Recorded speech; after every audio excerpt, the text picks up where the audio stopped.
Friends, first of all ரொம்ப நன்றி நம்ம சேனலில் சப்போர்ட் பண்ணுற ஒவ்வொரு நண்பர்களுக்கும். நாளை மார்க்கெட்டுக்கான ஒரு சின்ன வியூவை பார்த்துடலாம். ஸோ ஃபஸ்ட்டு இன்றைக்கி மார்க்கெட் எப்படி இருந்தது அப்படின்னா, இன்றைக்கி சென்செக்ஸ் எக்ஸ்பைரி. ஸோ ஒரு மாதிரி மார்க்கெட் கொஞ்சம் கீழே பிரேக் ஆகலாம் அப்படின்றது தான் நினச்சோம். பட் மார்க்கெட் இனிஷியலாக வந்து நல்ல ஒரு கேப் அப்பு. ஸோ அந்த கேப் அப்லேருந்து மார்க்கெட் நல்லாவே கொஞ்சம் இறங்கிச்சு. அப்படியே மார்க்கெட் வந்து பார்த்திங்கன்னா நேற்று ரேஞ்சுக்குள்ளேயே மார்க்கெட் வந்து சுற்றி முடிஞ்சிருச்சு அப்படின்ற மாதிரி தான் சொல்லணும். ஸோ இதில் சென்செக்ஸில் பார்த்திங்கன்னா ஒரு மினிட்டுக்கும் ஒரு 50-60 பாயிண்ட் வந்து பார்த்திங்கன்னா ஸ்பைக் இருந்தது. இது ஏன் அப்படின்னா மார்க்கெட் காலையிலே தெரிஞ்சு போச்சு. ஸோ அந்த 82,400க்கும் 82,500க்கும் நடுவில் தான் எக்ஸ்பைரி இருக்கும் அப்படின்ட்டு. ஸோ நிறைய பேர் வந்து பார்த்திங்கன்னா அயன் ஃப்ளை ட்ரை பண்ணி இன்றைக்கி ப்ராஃபிட் புக் பண்ணியிருப்பாங்க. பட் கடைசியில் ஒரு அரை மணி நேரம் மார்க்கெட் வந்து பார்த்திங்கன்னா ஒரு 100-150 பாயிண்ட் நல்லாவே இறங்கிட்டு அகெயின் வந்து ஒரு மாதிரி பிலோ 82,400க்கு மேலே முடிஞ்சிருந்தது. பட் எனக்கு ஏதோ ரொம்ப நேரமாக எனக்கு அந்த 82,500 மேக்ஸ் பாயிண்ட் வச்சு முடிப்பான்னு தான் நினச்சேன்.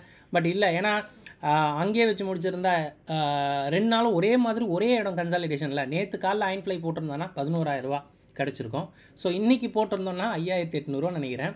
பட் மார்க்கெட் இங்கே நின்று இருந்தால் சொல்கிறேன், ஓகேங்களா. பட் நல்ல ரேஞ்சு வந்து நல்ல அயன் ஃப்ளைக்கான ரேஞ்சு கொடுத்தாங்க. பட் மார்க்கெட் பெருசாக ட்ரெண்டே ஆகலை. மேக்ஸிமம் வந்து ஒரு ஒரு ஒரு சின்ன சின்ன செல்லர்ஸ் கூட இன்றைக்கி வந்து ப்ராஃபிட் பண்ணியிருப்பாங்க அப்படின்றது தான் அர்த்தம். நிஃப்டிக்கு ஒரு 177 பாயிண்ட் வந்து ஸ்ட்ராடல் ப்ரீமியம் இருக்குது. மேக்ஸிமம் ஒரு 200 பாயிண்ட் வந்து ரேஞ்ச் இருக்கலாம். ரொம்ப நாள் வந்து இப்படியே வந்து ஒரு ஸ்ட்ராங் கன்சாலிடேஷனில் இருக்காது. நாளைக்கு ஒரு சாலிடான வியூ கிடச்சிரும் அப்படின்றது தான் நினைக்கிறேன். மேலே போச்சு மார்க்கெட் வந்து பிரேக் ஆச்சு. அகெயின் இந்த 25,200 பிரேக் பண்ணிச்சு அப்படின்னா இன்னும் நல்லா வந்து மார்க்கெட் மேலே போகும். இல்லை மார்க்கெட் வந்து டவுன் சைடில் பிரேக் அவுட் ஆகுது அப்படின்னா ஷுவராக வந்து ஒரு 600-700 பாயிண்ட் கூட மார்க்கெட் டவுன் ஆகி 24,500 கூட அகைன் வந்து டெஸ்ட் பண்ணலாம்.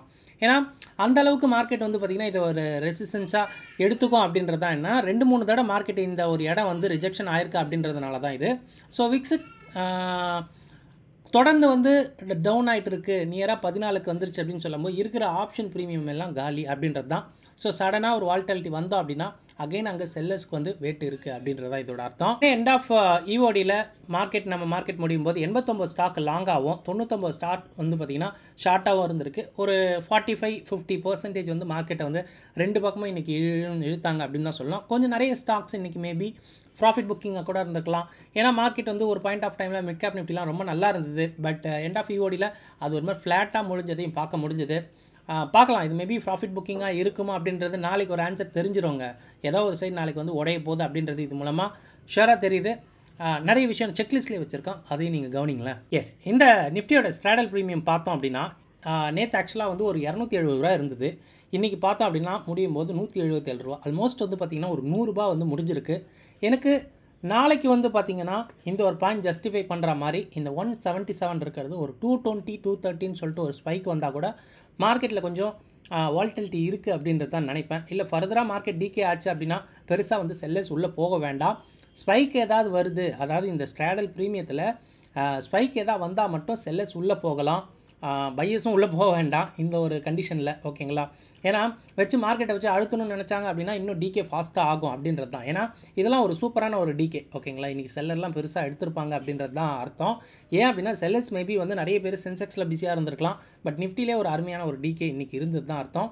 பார்க்கலாம் நாளைக்கு ஒரு 220-230 வந்ததுன்னா புதுசாக செல்லர்ஸ் இல்லைனா புதுசாக ட்ரேட் எடுக்கலாம் 2 பேருமே சேர்த்து. பட் இல்லை மார்க்கெட்டை இதே ஒரு ரேஞ்சில் தான் இருக்குது, இன்னும் கீப் ஆன் வந்து பார்த்திங்கன்னா டிகே கம்மியாகிட்டு அப்படி வருதுன்னா பெருசாக வந்து ட்ரேட் வந்து எடுக்க வேண்டாம்.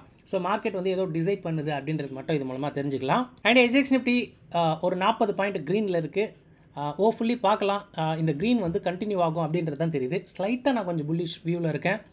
ஸோ பார்க்கலாம் என்ன மாதிரி மார்க்கெட் வந்து கண்டினியூ ஆகும் அப்படின்னு சொல்லிட்டு. எஸ் நண்பா, இந்த நேற்றுடைய எஃப்ஐடி ஆக்டிவிட்டி நேற்று பார்க்கும்போது நேற்றே சொல்லியிருந்தோம் ஒரு 500 பாயிண்ட்லாம் எஃப்ஐ இண்டெக்ஸ் ஃபியூச்சரில் நெகட்டிவாக இருந்தால் மார்க்கெட்டை ஒரு மாதிரி கட்டையை போட்டுருவாங்க அப்படின்ற மாதிரி சொன்னேன். ஸோ அதே தான் இன்றைக்கும் நடந்திருக்கு. ஸோ செக் பண்ணுங்கள். பெருசாக வந்து பார்த்திங்கன்னா இன்னையோட மூவ் இல்லை. ஸோ இதே மாதிரி இன்றைக்கும் இந்த மாதிரி ஒரு ஷார்ட் ரேஞ்சில் ஒரு 500-1000 கோடிக்குள்ளவே க்ரீனோ ப்ளஸ்ஸோ இருந்ததுன்னா நாளைக்கும் மேபி வந்து ஒரு ஷார்ட் வியூவில் தான் மார்க்கெட் இருக்கும் அப்படின்றது மட்டும் சொல்லிக்கலாம். எஸ் நம்ம போகிற வீடியோ கண்டிப்பாக உங்களுக்கு ரொம்ப ஹெல்ப்ஃபுல்லாக இருக்கும்னு நினைக்கிறேன். அப்படி ஹெல்ப்ஃபுல்லாக இருந்தால் வீடியோ லைக் பண்ணிட்டு அப்படியே பாருங்கள். ஃபர்ஸ்ட் டைம் நம்ம சேனல் இப்போ தான் பார்க்குறீங்கன்னா நம்ம சேனலையும் சப்ஸ்கிரைப் பண்ணிக்கோங்க. மொதல் விஷயம் செக்லிஸ்ட்டில் இன்றைக்கி இந்தியா விக்ஸ் அகெயின் வந்து ஒரு 4.5% இறங்கியிருக்கு. எஸ் அஃப்கோர்ஸ் இது வந்து சென்செக்ஸ் எக்ஸ்பைரி கேமுக்காக இறங்கியிருக்கு அப்படின்னு சொன்னாலுமே நல்ல விஷயமா எடுத்துக்கலாம். மேபி நாளைக்கு இந்தியா விக்ஸ் கொஞ்சம் வந்து ஸ்பைக் ஆகலாம். ஏன்னா மார்க்கெட்டில் சுத்தமாக வால்டலிட்டி கிடையாது. மார்க்கெட்டில் வால்டலிட்டி இருக்கணும் அப்படின்னா ஃபஸ்ட்டு வந்து உங்களுக்கு இந்த இந்தியா விக்ஸில் பெரிய சேஞ்சஸ் வந்து இருக்கும். பெருசாக மார்க்கெட் இறங்க போகுது அப்படின்னா பெரிய சேஞ்சஸ் வந்து இந்தியா விக்ஸில் இருக்கும். இல்லை மார்க்கெட்டில் பெருசாக வந்து வால்டலிட்டி இல்லை அப்படின்னா, அந்த விக்ஸில் பெருசாக மாற்றம் இல்லை அப்படின்னா மார்க்கெட் ஸ்லோவாக மார்க்கெட் மேலே ஏறும் அப்படின்றது தான். நிஃப்டிக்கு ஒரு 177 பாயிண்ட்டுக்கும், சென்செக்ஸ் அடுத்த வாரத்துக்கு ஒரு 1063 பாயிண்ட் தான் இருக்குது. நோட் பண்ணிங்கன்னா தெரியும், 2 வாரத்துக்கு முன்னாடி இதே சென்செக்ஸில் நெக்ஸ்ட் வீக் கான்ட்ராக்ட் 1900 ரூபா இருந்தது. இப்போ பார்த்தீங்கன்னா வெறும் 1063 ரூபா. ஸோ அந்த அளவு மார்க்கெட்டில் வந்து ஒரு ப்ரீமியம் வந்து ட்ராப் ஆகிருக்கு. இதுக்கு முழுக்க காரணம் இருக்கிற ஐவி தான். ஓகேங்களா? ஸோ ஸ்கியூவை பார்த்தோம் அப்படின்னா நிஃப்டியில் கொஞ்சம் டிஃப்ரெண்ட்டாக இருந்தது. எப்படி இருந்தது அப்படின்னா, வால்டலிட்டி பார்த்தோம் அப்படின்னா ஸ்கியூ வந்து ஒரு மாதிரி வால்டலிட்டியாக இருக்குது. ஸோ இது என்ன சொல்லுது அப்படின்னா, ஏதோ ஒரு இடம் ஒன்று பிரேக் ஆக போகுது, இல்லைனா பிரேக் அவுட் ஆக போகுது. அதாவது மேலே பிரேக் ஆக போகுது, இல்லைனா கீழே வந்து பார்த்திங்கன்னா பிரேக் அவுட் ஆக போகுது அப்படின்ற மாதிரி தான் மார்க்கெட் வந்து இந்த வால்டலிட்டி வந்து ஃபிக்ஸ் பண்ணியிருக்கு. இது கொஞ்சம் நம்ம உஷாராக தான் இருக்கணும் இந்த ஒரு பாயிண்ட்டை பார்க்கும்போது. டெக்னிக்கல்ஸாக பார்க்கும்போது லாஸ்ட் 2 டேஸோட ஐ அண்ட் லோஸ் எடுத்துங்க. இதை மார்க்கெட் உடைக்கும் போது அந்த சைட் மார்க்கெட் ட்ரெண்ட் ஆகலாம். ஏன்னா லாஸ்ட் 2 டேஸும் ரொம்ப ஷார்ட்டாக மார்க்கெட் ட்ரேட் ஆகிருக்கு அப்படின்றதுனால அதோடைய ரேஞ்செலாம் பெருசாலாம் இருக்காது, ரொம்ப சின்னதாக தான் இருக்கும். அது உடையிற பட்சத்தில் ஈஸியாக மார்க்கெட் வந்து ட்ரெண்ட் ஆகலாம். பிபி டைனமிக்கோட அந்த ரெசிஸ்டன்ஸ் அண்ட் சப்போர்ட்டை நீங்கள் தாராளமாக யூஸ் பண்ணிக்கலாம். அண்ட் குளோபலாக பார்க்கும்போது யூஎஸ் ஃபியூச்சர்ஸ் ஒரு மாதிரி ஃப்ளாட்டாக தான் இருக்குது. அகைன் வந்து பெருசாக நியூஸ் இல்லைங்க மார்க்கெட்டில், அதனால தான் ரொம்ப மார்க்கெட்டே வந்து பார்த்திங்கன்னா ரொம்ப டல்லாக இருக்குது. பெரிய நியூஸ் எதுவுமே இல்லை.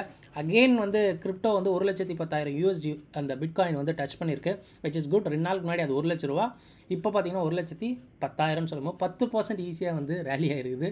விழுந்த மார்க்கெட் அப்படியே எழுந்த மாதிரி இருக்குது.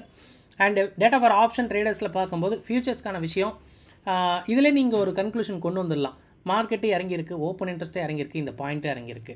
ஸோ நீங்கள் என்ன இண்டெக்ஸ் எடுத்தாலும் அந்த மாதிரி தான் இருக்குது. அப்போ இதோட மீனிங் என்ன அப்படின்னு பார்த்தீங்கன்னா, மார்க்கெட்டில் பெருசாக வந்து பார்த்திங்கன்னா இன்ட்ரெஸ்ட் இல்லை, ஒரு மாதிரி வந்து பார்த்திங்கன்னா டல்லாக இருக்குது அப்படின்றது தான். ஸோ இந்த மாதிரி டல்லாக இருக்கும்போது மார்க்கெட்டில் ஒரு வால்டலிட்டி எதிர்பார்க்குறது ரொம்ப வந்து இயல்பு தான். ஸோ அதனால தான் வந்து நாளைக்கு எப்படியும் வந்து ஒரு முடிவு தெரிஞ்சிடலாம். பிசிஆரை பார்க்குறோம் அப்படின்னா கண்டிப்பாக நேற்று இருந்ததை விட எல்லாமே வந்து டவுனாக இருக்குது. எஸ் ஆஃப்கோர்ஸ் இந்த மாதிரி பிசிஆரில் கண்டினியூவாக எல்லா இண்டெக்ஸும் கம்மியாகுது அப்படின்னா மார்க்கெட்டில் புட் செல்லர்ஸ் வந்து விலகி இருக்காங்க, வால்டலிட்டிக்கு எதிர்பார்க்குறாங்க அப்படின்றது தான். இந்த வால்டலிட்டி எதிர்பார்க்குறாங்க அப்படின்றத எதை வச்சு சொல்கிறேன் அப்படின்னா, ஸ்கியூவில் வால்டலிட்டி இருக்குது, இந்தியா விக்ஸ் இறங்கியிருக்கு. இந்தியா விக்ஸ் இவ்வளோ தூரம் இறங்கியிருந்தால் ஒரு ரப்பர் பேண்ட் எஃபெக்ட் மாதிரி அது வந்து பார்த்திங்கன்னா ஜம்ப் ஆகும்.